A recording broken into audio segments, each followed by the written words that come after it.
Good evening, good morning, good afternoon, wherever you are in the world. Welcome back to a new episode of Social Confoes. We're back with Jean-luc and myself, Diego. And before we head over to the introductions, just some quick announcement. If you haven't followed us already on Instagram, we're on Instagram at Confoes, and we're also on YouTube at Confoes as well. So if you haven't subscribed to the channel yet, subscribe now to get the latest updates of the new episodes and some shorts. Our first short is on the episode on the channel, so check that out. And as well as subscribe at confos.substack.com for some goodies in the next few months. So you don't want to miss that. So subscribe at confos.substack.com for some interesting goodies. Jean-luc, with that You're being getting said, better and better at this. I'm handing it over to you. Yeah, you're getting better and better at this. It's almost as smooth already as the welcome to Social Confoes part. So I'm impressed. So today we have a very special guest. It's actually somebody that I personally have met, and basically our connection is through our parents because my dad and the dad of my and all of our guests for today are actually colleagues. That's how they know each other. And before I introduce her, a quick story that I don't know if she knows about, but when I moved back from the Netherlands to Suriname, I got really sick. Like the actual flight, me migrating back to Suriname, I got really, really sick. I was actually in Rotterdam. I was staying at some friends, and then I was supposed to go to Schiphol to fly back to Suriname. And I wasn't feeling right. So I sent my dad a text like, hey, I'm not sure about this. And he told me like, okay, um, head over to this and this place and get checked. And actually, when they did the check, they told me, don't fly. You're too sick to fly. And I had to recover. And it's actually to our guests that I was able to recover. I think I even stayed at her parents' house for at least a night to fight to recover. So that's like a small story. She'll tell if she knows about that story. But today's guest is actually a fashionista, a fashion lover, a passion, and also very skilled because she actually studied fashion. I wouldn't say she would consider herself a traditional fashionista, but then again, what is traditional now? So without further ado, I would like to introduce somebody that I look up to a lot as an aspiring blogger. Josine Wille, welcome to Social Confoes. Yay! Thank you so much. Such a lovely introduction. And yes, I remember. It was actually more than one night. You stayed Yeah, quite a few days. I was really ill. Yeah. I You was were really really sick. and it was I think it was all the stress coming like, okay, I'm definitely migrating back to Suriname. And your dad was like, yeah, you need to get some rest. But Yeah, my parents were so happy to have you there. So yeah. I remember. Yeah. So, but that means, of course, for people that don't understand, you grew up in Hoofddorp, which is very close to Schiphol, to the Yeah. international airport of the Netherlands. So, what is that like? Because a lot of us we know Hoofddorp, we know it like as a student city, like something close to Schiphol. But as a city growing up in the Netherlands, what kind of city was Hoofddorp? Well, it was more like a town, to be honest. I mean, now it's all big and fancy and there's a lot going on. But when I grew up, yeah, it wasn't really a lot. And there's a lot of like new buildings, so new families. So not, um, yeah, I don't really, I can't speak of experience, but there was not really a really clear like settlement of community. So that was like growing and growing and growing. And now it's like, yeah, it's almost a city. But back in the days, it wasn't. So, how did you get your fashion inspiration? Oh, inspiration. Yeah. Wow, I always find that a really difficult question, but I do know it was always um, something I really, really liked. So even with playing with my dolls or with my Barbies, I never played with them. I dressed them up. My mother always sewed our clothing, and I would like use the leftover fabrics to make outfits for Barbie, things like that. So it was already from a young age. Funny enough, I never aspired to become a fashionista or anything in fashion. It just kind of happened. So there's like a red line without me knowing it. So before we go on your journey with Yeah. fashion, you just mentioned Barbie, and I think Yeah. a few weeks ago, the popular movie Barbie with Margot Robbie got released. So have you seen Really? it? And Yeah. have you seen it? And what was your impression on their take on Barbie and how they integrated, all the fashion and glamour in it? Well, I've got to be honest with you, I haven't seen it yet. There was something with my personal life that I just couldn't make the time to go. But I'm definitely going to see it in the coming weeks. But of course, I've seen a lot of things going on socials, quite shockingly things as well. And the previews that I've seen, yeah, I absolutely love it because I think they really nailed it. But that's my yeah, how do you say that? What I think how I will like it. But of course, I'm not sure. So I have to be honest. Okay, so you haven't seen that yet, but going back to your childhood, playing with Barbie, like what was so, I guess, enticing or interesting that pulled you from, I like dressing these dolls up and eventually dressing yourself up? Like Yeah. what was the like being busy with your hands, like fabrics, like the aesthetics? Walk us through Yeah, that. it's yeah, I totally understand what you mean. It was I think it's more like creating.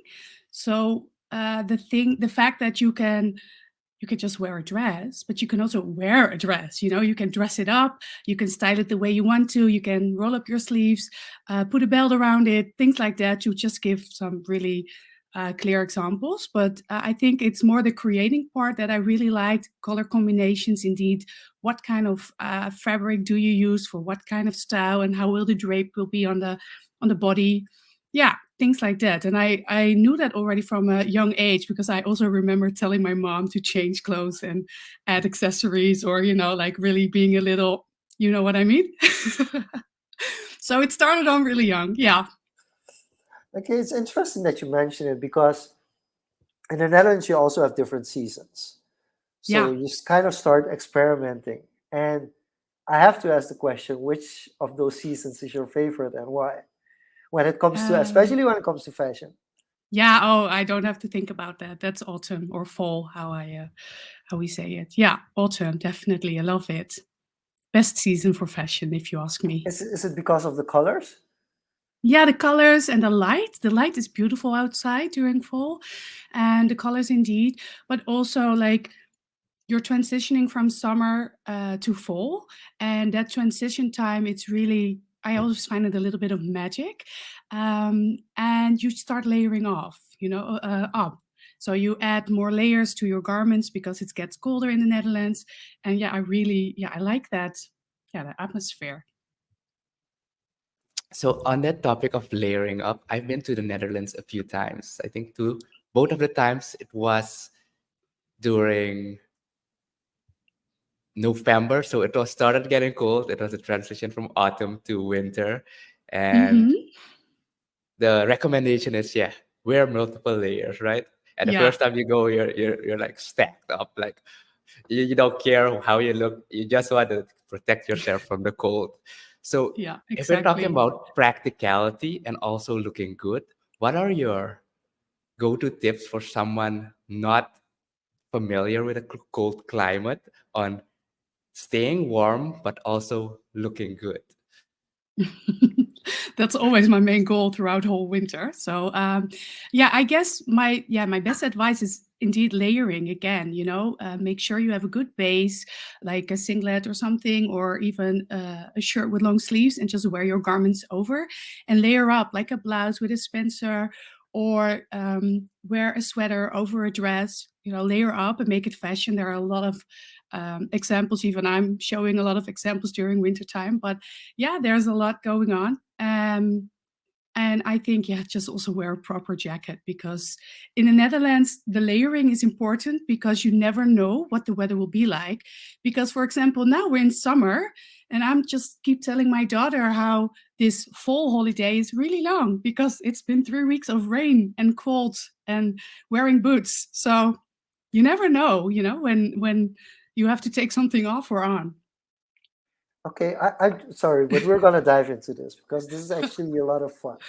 So take me through a schedule because this is always for women it's difficult as men because I would just tell Diego get a really cool winter coat and wear it everywhere because for men it's just we have a cool coat, okay, maybe a scarf, a nice scarf, and we're done.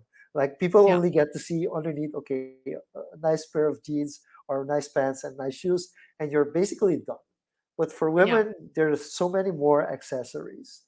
So how do you kind of prepare yourself for these different weathers? Is it like you have a compartment in your car where you kind of have different shoes, or is it just going to be no? I just know my color scheme, and I'm just sure that these are the quality things that I have to have at all times. Well, I think I'm the only person here who probably has an extra pair of shoes in their car. So yeah, but I guess the normal people don't. Yeah. um, no, yeah, I think it's literally what you said. I mean, I also have that nice coat. I just have like 6 or 7 or maybe a few more. Oops. Did I just say that out loud? But yeah, that's how it goes. And I just adapt my coat to my outfit. So then I make it like a whole. And that's also like part of my my fashion love journey that I just combine everything I have. So I also have multiple shoes. I have like heels, boots with high heels. I have boots with low heels. If it's snowing, I don't want the high heels, and that's how I do varieties. But the normal people around here, they probably just have the flat shoes and a few heels, and they just don't wear anything else. But I really adjust everything according to my outfit, and not everybody has the capacity or the financial equipment or whatever to do so, or even fun with it. You know, if it's like a hassle to you, like there are women who look at their closet and think, oh, what to wear today? And I'm like, yay, it's a new party. So it also depends on how you are, I guess. But yeah, in general, we just make it fun. So if you had to pick from all the pieces, from your boots to your coat, or just one, what what Don't. what what is the one piece that if you couldn't pick anything else, that you gotta have a cool scarf or a cool hat, something that makes you stand out. What would that one piece be that you go to? I think that's a really mean question. In general, for my closet, I'd say a good blazer. But I also agree with Jean-Luc when it comes to a good coat, because a good coat really can make you stand out and look good. And you wear it always outside. So the people, whenever they see you, you are wearing the coat in colder days. So then I would say something between a blazer or a coat or a trench Something coat, that something in people between. something that people see like immediately, right? Yeah, That like the catches top their eye. layer. Yeah. Yeah, exactly. But then you have also the issue that most women have that, like for men, it doesn't, oh, you're wearing the same thing. It's not as big of a deal as it is for women. Do So you for women, think? yeah, it's well, maybe we don't Could make you it as prove big of could a could deal. you prove him But wrong, yeah, maybe? could you prove me Like wrong? I'm really if interested there. because Yeah. fashion is very broad, and you Yeah, but specialize in fashion for women, but yeah. in your experience over the years, if you look at men's fashion and you'd say like what makes a good piece for a man, or like why should men pay more attention to fashion? Well, again, it should also be yeah, comes from the heart. It should be like a sort of a passion as well, and not as passionate as I have. But you have to be interested in it. A lot of men aren't interested at all. You know, they just don't care. But the men who do care actually have a lot of options, and I also like the way they dress. I mean, of course, the types of products generally men wear aren't as there's not such a big variety as for women, but you can vary in color, in shapes, in combinations, in layering, again layering, but also just in style. You know, you can really express yourself with fashion, and it doesn't really matter if you're he, she, they, them, doesn't really matter. You know, you can express yourself the way you want to, and I think that is the most important part of fashion. And yeah, to be honest, maybe we shouldn't also really be looking at it from a women's point of view and a men's point of view, especially these days. But more like a passion and something you really like. just the way you shop your shoes. I mean, if you go to a store, if you're a man or a woman, you buy what you like. You're not going to buy something that you, unless you're, buying walking shoes, but you're not going to buy something you really don't really like. You're like, oh, okay, I'll buy this. No, you look at it from a point of taste. Let's put it So that way. from that perspective, I've changed because Okay. I wear a lot of black shirts, but it's a practicality reason. It's the same reason. Uh, for instance, Mark Zuckerberg always wears a gray shirt, or Steve Jobs used to wear like the black turtlenecks. It's from a practicality standpoint, and also it's easy because, well, if people are gonna you're wearing the same thing, it doesn't matter because it's the style that I wear, Yeah. and it doesn't matter what kind of black shirt it is. It's basically just a black shirt. If I to have variety, it mainly is a text that I've printed on the shirt to make a bold statement, and that's about it. And that's just it's just from a practicality standpoint. But I think But for also women, taste, probably, because you also like takes the way it looks on you, or else it you looks wouldn't have good. chosen Yeah, of this. course, Yeah. it looks good because Yeah. I could have also chosen for gray, but gray just doesn't look as good as black does. So that's also a choice that I made.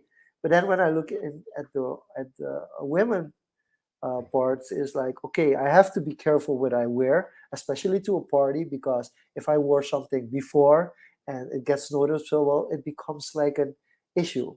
So my main question in this line is, no, I had it once. Like somebody once told me, like, hey, listen, you're wearing these pants a little bit too much and you're going on all these television interviews.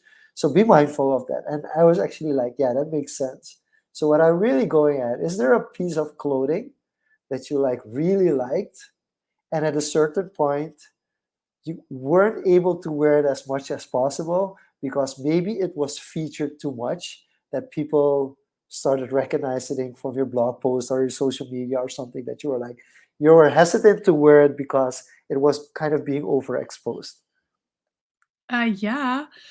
I guess every season I have that. Well, is it an issue? I don't know. It's just the thing is with me. I mean, I love fashion, but comfort, like comfy wear, is still most important. So back in the day when I started blogging, I would really, put on really high heels to make photos, and then afterwards I would tell the people, okay, I didn't wear this all day. I changed for sneakers, blah blah blah. Now I'm like, not doing that anymore. Like for years already, I'm like, no, it's not realistic to be walking around those high heels. For a party or now and then it's fine, but going to the supermarket, no, not me. Well, not me. Yeah? A lot of people do, but I don't.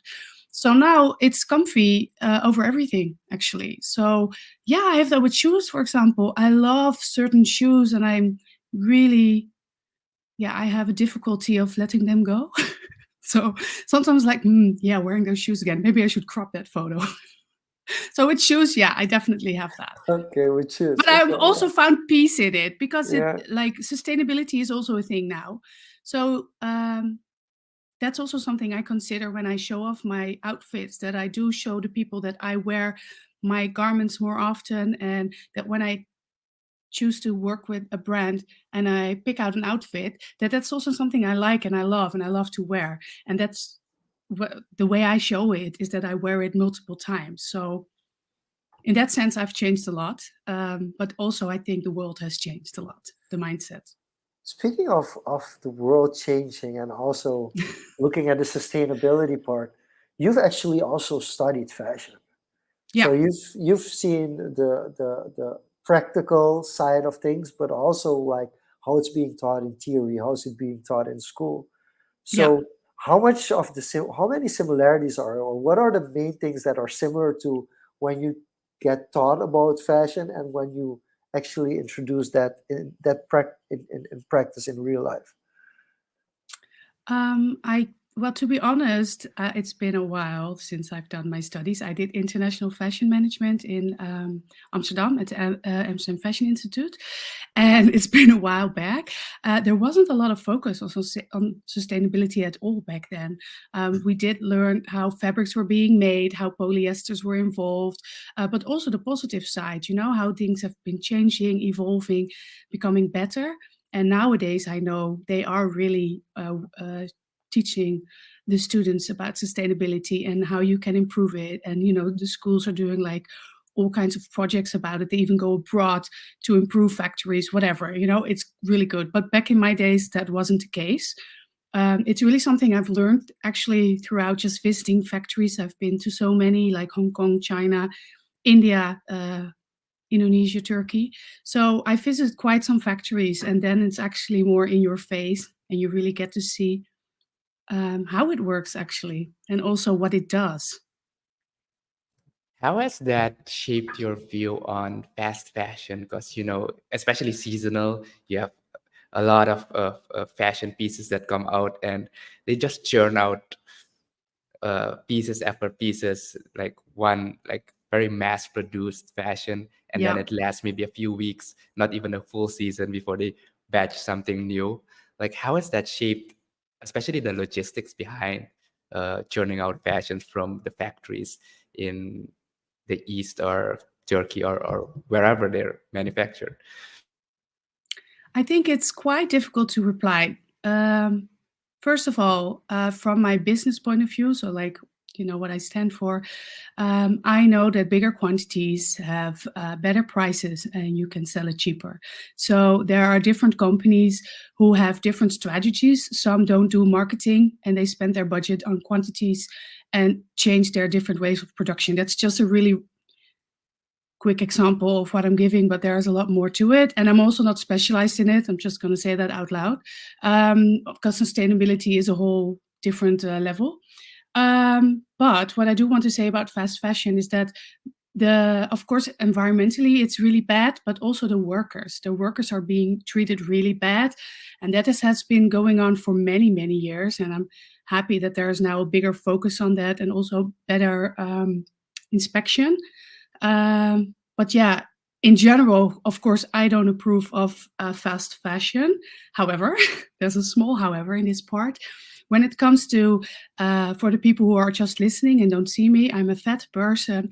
So I wear a big size, a plus size. And for us, it's a lot more difficult to shop sustainable, especially in Europe and in the Netherlands. At all, shopping is like a huge problem. We can only shop online and not always from the best shops. And also the transparency is really bad. So it's not like you get a pop-up saying, hey, this is fast fashion. So when you go online and you shop, it's like really it's different compared to regular or smaller sizes. So that's the small side note I'm telling.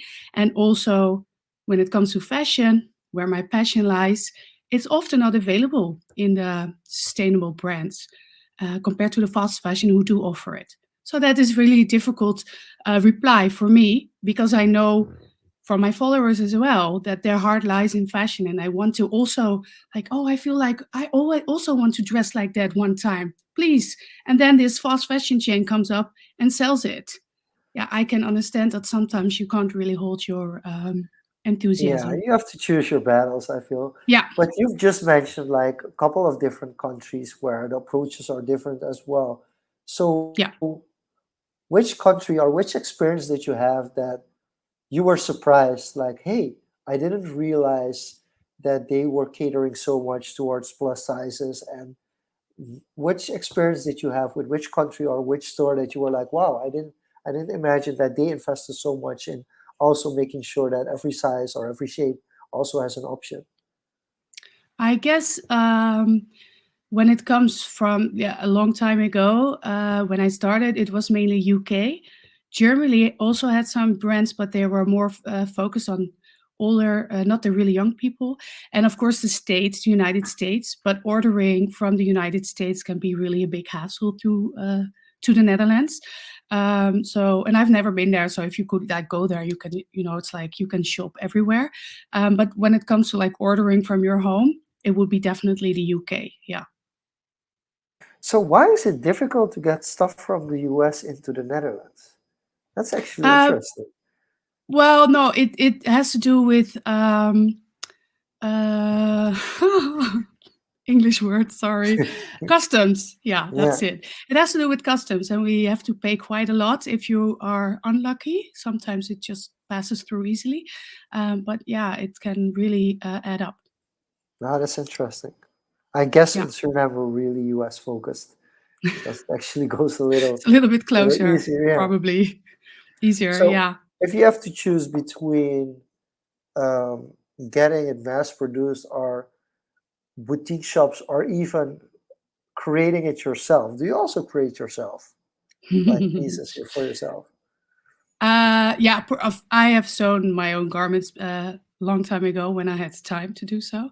I don't do that anymore. I do that for my daughter, for example. But no, I would love to have my own brand one day.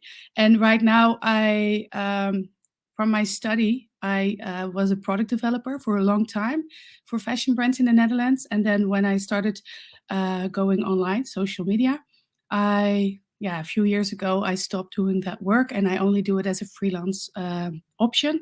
And I work for a few brands who are actually size inclusive. So, and they also, I'm not sure if they all ship worldwide, but House of Lavai is a very good example of it, who runs sizes from small sizes up to four. Do I pronounce it correctly? For XL, so it's like a 64 European size. So yeah, I'm really proud of working for them. And these are really small brands, just like UPSA is, European produced, whenever it's possible, sustainable. And yeah, proud of that now compared to the bigger brands I've used to work for and always like pushing out as many quantities as we could. Yeah. Now we actually buy what we're selling. I think that's more important. So you've just described like the struggle of size inclusivity and finding, the sustainable brands and finding the thing you like and being able to find it in your size. So what would you say to someone who's struggling with their body image and confidence? How can fashion elevate that, or how can that make them more confident? It's so funny because just what you asked me is exactly what my current job on social media as an influencer is all about. I always tell people that fashion, like I said before, it can really make a statement, but it can also express yourself. And with expressing yourself, especially as being a fat person, we are often told that we are not okay, or we're not healthy, or we should make ourselves as small as possible, which I always find really funny because it's such an opposite. So with fashion, you can really express yourself. And I'm not saying, go all the way, but just be you, be yourself and show off your true self. And if that means your dress isn't flattering or you're showing off some rolls, who cares? It's your body and you can dress the way you like. And that's also something I stand for, and what I love to hope that it's contagious to everybody. And that's also being accepted by everybody. That is, I think, also the reason why many fat, especially women, always try to hide themselves. But I always tell them, yeah, you can't hide, sweetie. Just wear whatever you like. So yeah. No, it's interesting that you mentioned that because I think there's also and there are two things. One is the fashion part, and then the other part Yeah. is like understanding how it works. And I think let me rephrase the question. What do you think are some of the biggest misconceptions that people have about people that are a little bit more plus size? The biggest misconception, you mean? Yeah. I think that the biggest, for sure, number one biggest one is that fat people can, I say fat as a neutral word, by the way, fat people can actually be happy and they can be neutral about themselves and they're not working to get smaller or thinner. They are just the way they are and it's okay. And I think a lot of people have issues with that, or they have problems with accepting that. Um, and that's also the reason why some people don't expect plus size curvy fat women to dress nicely, because they're like shocked that they even look cuter than they wear in their smaller size, for example. Or a good example in this case is also that a lot of women, like back in the 90s when the diet industry was like at its biggest, we were all not buying that dress, or we buy a size smaller until we fit in it, we don't wear it. That's not the way it goes anymore. We buy something that fits our body shape, that we like, that we want to wear because there's availability, and the stuff that's too small goes away. it's not a target, it's not a goal anymore. It's the past, and now we're here, and we're wearing whatever we like. I think that is a big change, and also something that not a lot of women or people in general are, at that point. But I really hope they will be soon. So, how important is staying the same weight? Because at a certain point, that's also going to play a factor. So, like, yes, it's a little bit weird if you're a size 46, for instance, to be like, okay, I'm gonna be a 36 in the next 3 months.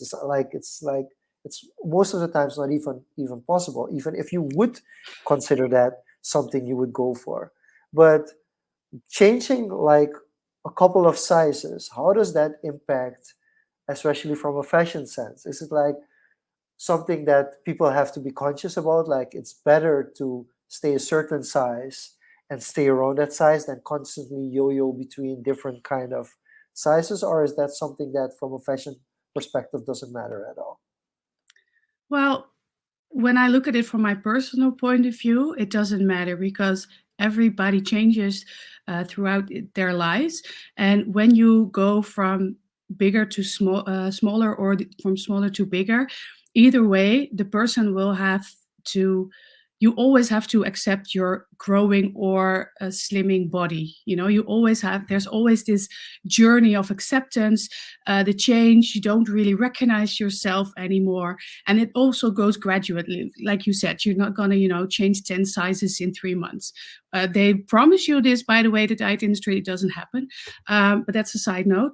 But yeah, definitely I think that a lot of people have problems accepting their changing body. That's also something I write about, how to become body neutral with your changing body. I've experienced it myself as well, throughout pregnancy, before, after, growing a little bit. Pandemic also didn't really help with most people's body change. So yeah, it's a big topic, but I think it's really important that you keep a positive mindset whenever that happens, because it is like a journey you have to go through also mentally. I mean, it's physically and it's visible, but it's mentally that you have to work on it. And fashion can be of great help, because if your body is growing, don't keep staring to that smaller size. Buy a bigger size, because you're worth it. Your body is not growing out of a punishment or a negative thing. It's growing, period. And the reason why shouldn't matter for you to be able to dress properly. And you shouldn't be keeping that small stuff in your closet. You should just, you're worth it to buy new stuff that fits you now and not yesterday or the day before. So, and of course, when you get smaller, it's different, because then you can just put a belt around it and you can still wear it. But it's often when people grow that they really can't fit in their clothing anymore. It's when they get mental issues around it. Yeah. Yeah, it's a one-way block, right? Because if you get Yeah, smaller, you can still reuse it or trim it exactly. down. Whereas something that's been shaped, it's harder to add fabric to it to still make it feel the same way. On Yeah. that, But in both cases, it's a mental journey yeah. to accept it, because, yeah, So on that note, oftentimes, or from what I'm hearing, I hear there's a lot of emphasis on size and weight, whereas you put an emphasis on shape as well. So yeah, can you exactly. can you talk to us more about that? Why shape is as important, if not more important, than the size and weight? Because Sure. you can have the same size and weight as person B or your friend next to you, but your body shape is totally different. So, can you Exactly. talk to us more about shape and why shape can make or break uh, the compliments that you wear? Yeah, yeah, definitely. I think it has to do also with the style you like, and also the shape of your body, that you can emphasize certain areas that you like, and then when you emphasize the things you like, you like down make less visible the parts that you don't like. You will probably also accept yourself when you look in the mirror better. You will, have that vibe all over you, and you will look more radiant. But also the people who look at you the same way.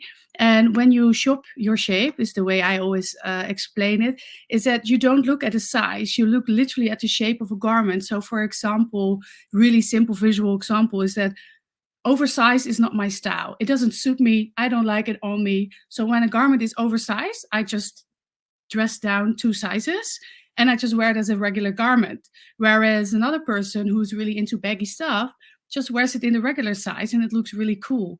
And I know that for me, it doesn't work. So I buy it 2 sizes smaller than my own size, for example. I think that is the most clear, to make it more visual example to do that. But that is also the reason why, with a certain size, I shop at smaller sized stores, because I just look at the way the garment is shaped. I know where my wider areas are and where my smaller areas are. And that way I just shop wherever I like. But I don't always succeed. Huh? That has to be a side note, because it's not always available. But whenever it is, yeah, I have some really nice cherries in my closet. Nice. Then we do have to switch from being a fashion lover to becoming a content creator. And basically, Oh, that journey kind of started almost 10 years ago, I think 2014. You yeah. decided, let's start a blog. So Yeah. what was the story behind you deciding, you know what, I'm gonna start a blog and I'm gonna start writing about my experiences? Whoop. Yeah, I was working at Hindsight. That was my dream job. But I was working for a company. I really loved my job. I worked like 60 hours a week. And then all of a sudden, just before Christmas, they came, filed for bankruptcy. So yeah, so then, with all the hassle that comes with that, you have to sit at home, you can't work yet for another company, you have to wait for all the legal stuff to finish, and I'm not really good at doing nothing. So I decided, you know what, I always get these compliments for looking dressing cute for a fat girl. I should do something with that. I'm going to make a magazine online, and I'm just gonna write where you can shop that, and I will tell them how to make combinations, something like that, whatever. I had that in my mind, wasn't really into blogging, and then I called my brother, who's a he's an artist, but he's also yeah, he's really good at like branding and stuff, and he's a graphic designer. And I called him, help me with the logo and a name and whatever. And he's like, "You're just gonna make a blog, right?" And I was like, "Blog? Let me Google that." So it was really funny, because I was like living underneath. Oh, that's really a Dutch saying, living underneath a stone. But okay, Yeah. let's continue with that joke. Anyway, I was totally like blunt. He explained it to me. I was like, "Oh, there are more people doing this. That's a good idea." So I decided to just go with it, because it was like I had nothing else to do, and I was getting paid for waiting to get all the legal stuff done. And I'm not really good at pausing, so I just went for it all the way. And that's how I started my website. And my brother and I were brainstorming about the name. And I said, well, it has to not be my name, and it has to be more than me. And then, because I am in Dutch, we have a saying of a word. It's called alomvattend. I don't know how to pronounce it in English, but it's like a All whole. encompassing. Yeah, Yeah, it's yeah, like yeah. everything together. And so he came up with the bigger blog. And then bigger was like literally me being bigger, but also like wink, wink, she's more than just fashion. So that's how it started, actually. It was just me and my computer up all night doing what I love. So you've done it for almost a decade now, the Don't bigger say that out blog. loud, please. Yeah, you're an OG I in feel that so sense. Yeah, old. No, you have to I understand at a think certain point you become an OG and it's like, oh, she's one of the original fashion bloggers. Just because a lot of people, and that's also something for you to consider, like how many people do you know from 2014 that started right around the same time as you and are still doing it? yeah. Yeah. Yeah, a few, but also a lot of aren't anymore. Yeah. And that's just a testament to the commitment and to the impact you've had. People reach out, so I want to compliment you on that for Thank you. being able to do it as content creators ourselves with this podcast, just going what two and a half years now, we've had times where we've kind of had a dip and like struggle, like, "Ah, are we gonna do this again next week?" And like, Oh okay, yeah, what but are I we have gonna this. talk about? Yeah, I know what So you mean. I mean, you get that creative block, like, okay, do I really need to drag myself through it? And then you do, and then you're looking back at it like a few people started at the same time you do. They stopped at block 10 or episode 5, and then you don't hear anything else from them. So that is a huge compliment that I have to give you. thanks. And on that note, you mentioned it started as the bigger blog, and Yeah, before the we started recording, and I think in the chat as well, you mentioned that you're kind of shifting away from that name, going yeah. to your personal brand or personal name. So can you talk to us about that thought process? Why that sudden shift, or like how do you see that as an individual with a brand that is not your name, and why you are taking ownership of that now? Yeah, well, it's a good question. I don't really know the answer to that, so that's a disclaimer. Um, I've been like since last end of last year, or actually, yeah, I've been developing myself. Let's put it that way. So mentally, where I want to go to, what do I want to do in the future, what do I want to be when I grow up? You know, questions like that. But also, I am much more than just a content creator. I can do a lot more, and I always, got stuck because I'm always trying to be professional. And that's also the reason why I never named my blog my name, like Josine Wille.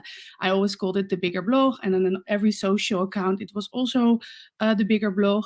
And it was really like trying to make a company. And it was only a few years ago that I realized, but hey, I am the company, I am the brand. I am the reason why people look at my stuff because of what I create.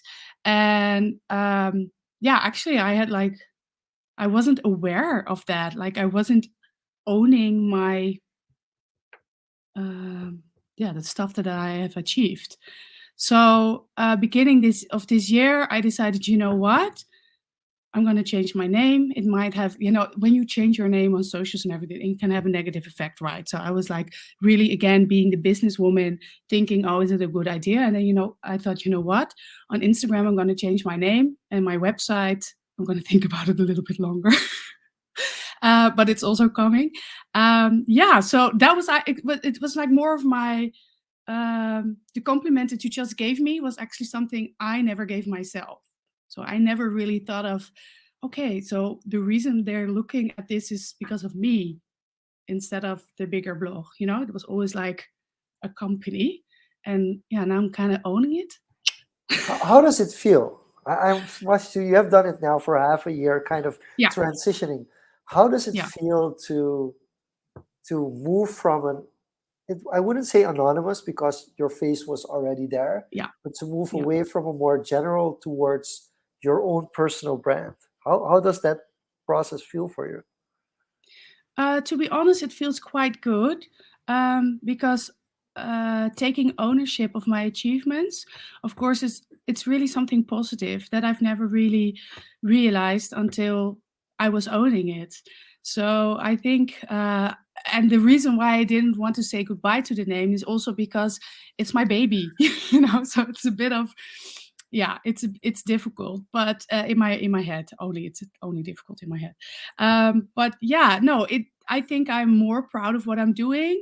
And the thing also with social media, but I don't know if, I mean, if this is applicable for right now, but I'm my own boss. I do like to have somebody sometimes, give me a little push and say, go that direction. I don't have that person. Like, I'm all these persons together.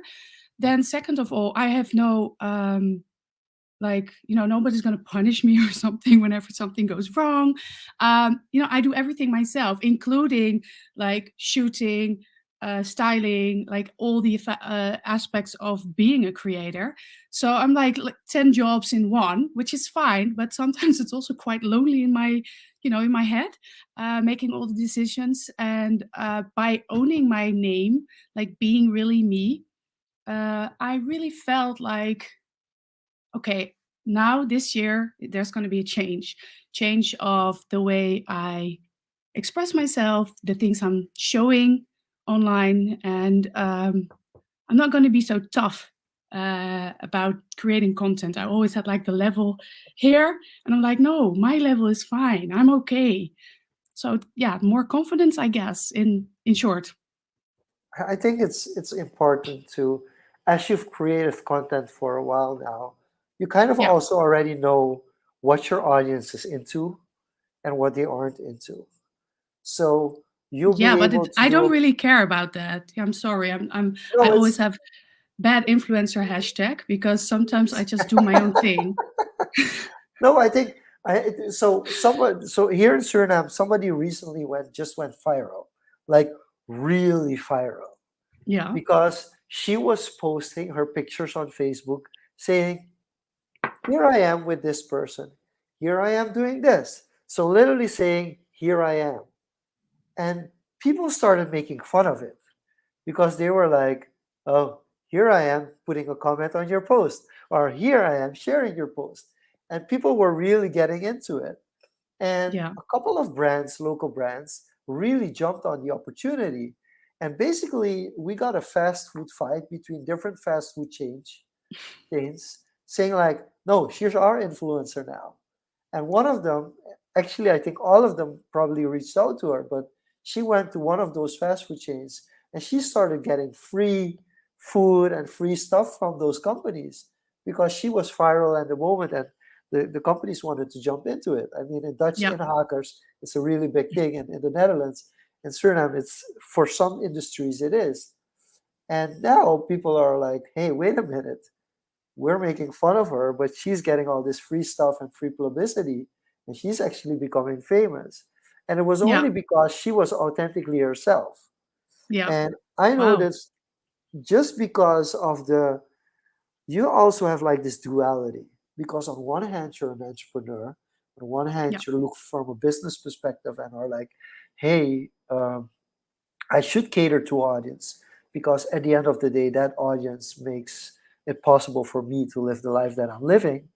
But then on the hmm, other side, there's also being like, hey, but I don't do this for the money. I actually do this because I really love doing this. So you saying like, I don't, of course, there's a certain amount of care, but yeah. it's Of more course. important, for you to actually enjoy and be yourself.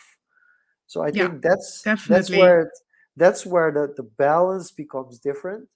And that's also kind of a compliment, because a lot of reasons why creators stop is they lose themselves. So something I goes think viral, so. there's a Yeah, way that they continuously go viral, and then all of a sudden they're being lived because they have to produce a piece of content that lives up to the expectation of the audience. So when you exactly. mention like, I don't want to be as hard on yourself, even though you do it for yourself, there's also part of it that's saying like, hey, cut yourself some slack, because you Yeah, kind of already know the type of content you want to make. yeah, So if it's maybe a little bit less hours put in, it doesn't mean that the quality is worse than what you did before, because you can do more in a smaller amount of time because of the experience you have. yeah. Which But brings that's me true. Yeah, which that's brings in me to any the answer. next question. Oh, oh. How often do you repurpose content? Like how often I make content in general? You mean like what my So how often, weekly so for hours or? no, how often do you, like in 2023, jump to a Mm. 2018, 2019 post where you realize like, hey, this is actually relevant now as well. And this is evergreen content. I can share this now as well. Uh, that's all. Indeed, I do that. It's all on a written to-do list, and it never. I never repeat it. Really lousy, really stupid, Now, and Diego, I'm see, saying it I'm out feeling loud a now. little, I'm feeling a little bit better about our confos, because we have it on the to-do list as well. No, it's I have a huge to-do list with inspirational stuff and also like um well, the thing is, like, also learn from my colleagues, of course, and there are also a lot of newcomers in my niche, and I'm always like, oh, they're doing such a great job. And then at the same time I think, yeah, what they're telling I've been telling for years. I'm like, yeah, but it's been a few years that I last told them.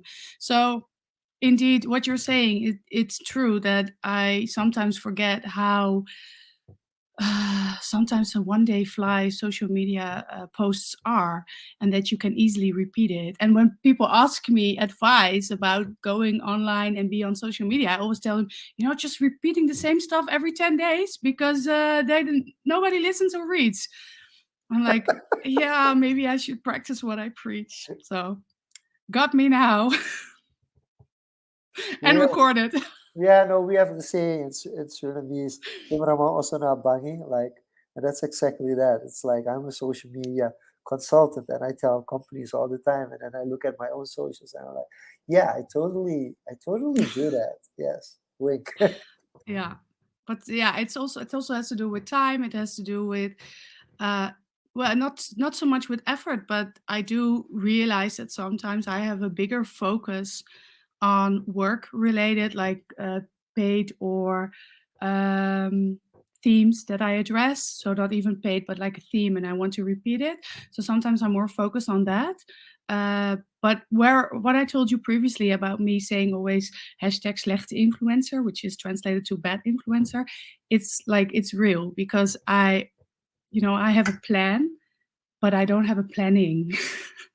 So I'm not really a strict influencer, like a content creator who really has like this whole month lined up in advance. No, I don't. I don't. That I just hashtag go might with the actually flow. become a thing. That You that can use it. that, It's free that to people hook use. onto. But Yeah, but uh, it's true. on the topic of content creation, and as you mentioned, you've done or you do a lot yourself, from the planning to the styling to the photo shoots to the writing. How much do you do or have you done with others on collaboration, or if you have a brand that you have to work with? How does that relationship look like? And if you have a vision, how do you incorporate that with, if you have a brand you like, with their vision? Well, it depends. A lot of collaborations, they already, they have seen my account, they have seen what I've done, and they come with like, well, they don't come with a plan, but they find a reason why they think we are suitable to work together. And often from that, it just starts creating. And sometimes, especially like when I'm mentally not in a strong position, or when I'm really busy, or when there's like financial pressure or any kind of mental pressure, the creativity just goes down the drain. So what I do then often, I just get the product in my hand. I just start working with it. I read online when it's like a beauty product. There are ingredients or whatever you can read. There's always inspiration you can find. The only thing that I never do is like look up on Pinterest ideas or find other influencers who have done the same, because then I'm like copying. So I always try to stay with myself. But yeah, whenever I create content, it's it just, I don't know, pops up and I just go. And sometimes I think 2 months ago or something, I made content and there was a deadline. I really didn't like it, and I just sent. And it was via an agency, so it's even more embarrassing because they have to get across your words.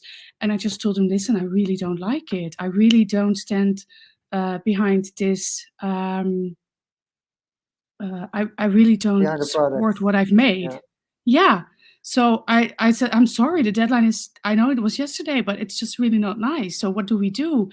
And they actually thanked me for being so honest, and they gave me another week to create it. And I was really happy with it because I think a lot of colleagues and that's a bit difficult word. Authenticity is really Yeah, important to it's me. it's it's yeah, it's something that Yeah. people. So Yeah. yeah, and I think a lot of my colleagues would have just gone ahead and thought, you know what, I did the job. It's there. The product is, you can see clearly the product. So this is it. Bam. I've done the job. And I'm like, no, because I want to show what I want to show. And I have to be really positive about my content. And yeah, so that's why I don't create as much content as my colleagues do. But I do, yeah, I am really happy whatever I do. It's just not as much as they do, not like daily. Awesome. Diego, we have maybe a little bit room for quick fire questions or a final question Oh, from each one of us. Yeah, go ahead, and then I'll close it off. Okay, okay.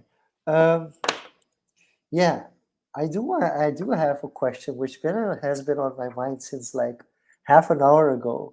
oh. If you're willing to say it, what's the most that you've spent on a fashion item? You don't have to give the exact amount, but you can give like a rough estimate. Well, not a lot. I'm not like my colleagues. I don't like brands because, like Shakespeare said, that's what we call a rose smells as sweet by any other name, something like that. So I'm not really a Chanel Louis Vuitton kind of girl. So, well, let's say 300 euros or something. I don't know. Not a lot. In my opinion, not a lot. No, It's a lot of it's money, definitely but not. It's a lot of money, but still not that much. No, indeed. yeah. Yeah, But for I do have a new dream, which is a Chanel bag, by the way. But that is not, Oh, yeah, okay. it's just a dream no, so that far. that is actually much lower than I expected, and it just goes to show you don't need to spend a bank to look good. Yeah. No, definitely not. But You can, I must admit, in my collaboration, I've received more expensive garment than 300 euros, but I haven't paid it myself because it was a collaboration. So it was like part of the yeah. deal. So I haven't spent my own money on it. That Yes. was sometimes more expensive, but I think for myself about 300. Yeah. Uh, it's not that That's you're. okay, right? You're That's allowed that's still to that's spend that's my number. it. That's my number, and I'm not fashionable at all. So So it goes to show, Jean-luc, it's what you do with it and Yeah, how you combine it and how you match it. With that being said, definitely. we're nearing the end of it. So I just want to ask, like, you're in your transition phase from the bigger blog to Josine Wille. What can people expect from you, and where should we send people to since you're now transitioning to like where should people go to find you? Best way to find me is on Instagram. It's at Josine Wille. It's you're probably going to show it. And secondly, yeah, my transition is that you will see more of this. So the way that we're now chatting, spontaneous, you guys throwing me for the bus, things like that. That is also something I want to show. So I'm not gonna mega edit my videos and photos. I'm just gonna be the real me, clumsy, falling, cursing, things like that. So yeah, just being more spontaneous and seeing more of me instead of the perfect version of me. There you go. Follow her on Oh, Instagram and yay! Oh, follow wait. her journey. With that being Welcome. said, Jean-luc, final thoughts to close us off. yeah, I think there's one more thing on the list. Being forever 29. It's good that it's not forever 21, but maybe to close off with some words of inspiration or some thoughts that you would like to share with us. What would you say about being forever 29? Being forever 29 is doing whatever you like, doing things that you need to do for you and not for the rest of the world. Be a little bit more selfish and enjoy life a little bit more. Awesome. Wow. That's a great piece of advice to close off this episode of Social Confoes. As we mentioned before, don't forget to follow this on YouTube at YouTube/@Confoes. Follow us on Instagram. Follow Josine on Instagram as well. And as always, the streaming episodes will be uploaded by the end of the month. We do them in batches now. We want to thank you for watching Social Confoes and hope to see you back next time. Josine, thank you so much for joining us on Thank you. Social Confoes. Bye bye.